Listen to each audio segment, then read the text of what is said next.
I used to think the answer to every ache, every bit of fatigue, came in a bottle. If the label promised strong bones, better sleep, or more energy, I bought it without a second thought. But one morning, after turning 60, I bent down to tie my shoes and felt something snap in my back. The pain wasn't just sharp, it was a wake-up call. I remember sitting on the edge of the bed, laces half-tied, wondering, could the very pills I trusted be making things worse? That thought haunted me, so I started digging.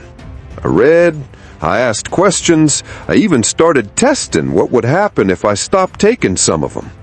And what I discovered still shocks me to this day. 3 supplements I believed were healthy were quietly draining me. And the scariest part, most seniors are still taking them daily. The first culprit was calcium pills. For years, I swallowed them faithfully, thinking they would guard my bones. But no one ever told me the truth.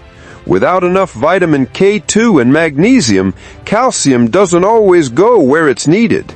Instead, it can harden in the wrong places, our arteries, even our joints. Looking back, that stiffness I felt wasn't just aging. It may have been the pills themselves.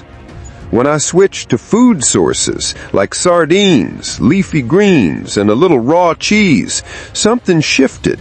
The stiffness slowly eased, and after a few weeks of daily walks, my balance improved too. The lesson?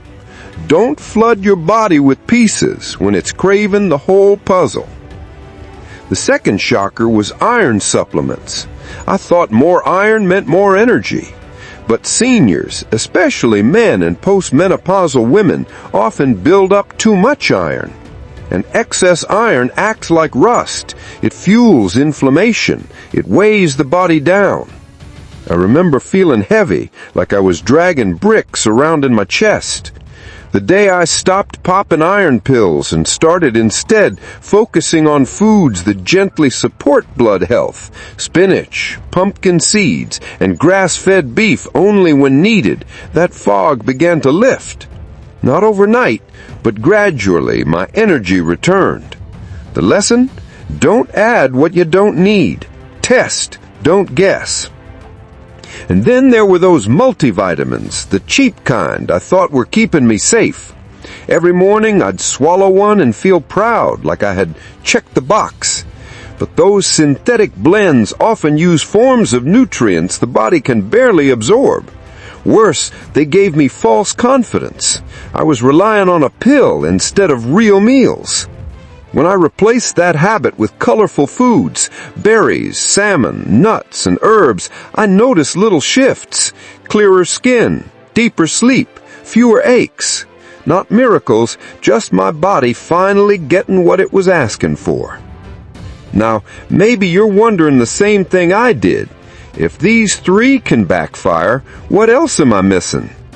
That question kept me awake more than once. But here's the hope I want you to hold on to. Our bodies are forgiven. Even after years of leaning on pills instead of foods, the moment we begin to nourish them properly, they respond. I started small. 1 home-cooked meal a day, a short walk in the morning sun, and less reliance on pills that made big promises but left me empty. Within a month, I felt lighter, steadier, more alive. Not perfect, but better, and that gave me courage to keep going. If you've been leaning more on pills than foods, maybe it's time to step back.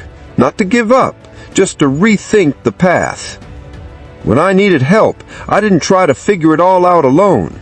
I found a simple guide made for seniors that showed me how to reset my eating habits without stress. It's called Eat Well, Live Strong, the Healthy Eating Reset for Seniors. It's not mine, but I wish I had it years ago. Inside are easy meals, smart shopping lists, and gentle food swaps that make the transition simple. You'll find the link to download it right below this video. And before you leave, let me plant one more seed of curiosity. Did you know the secret to stronger joints may already be sitting in your kitchen spice rack? That's the next video waiting for you. Trust me, you'll want to see it. So let me ask you this. What's the one supplement you've always trusted that you're now rethinking?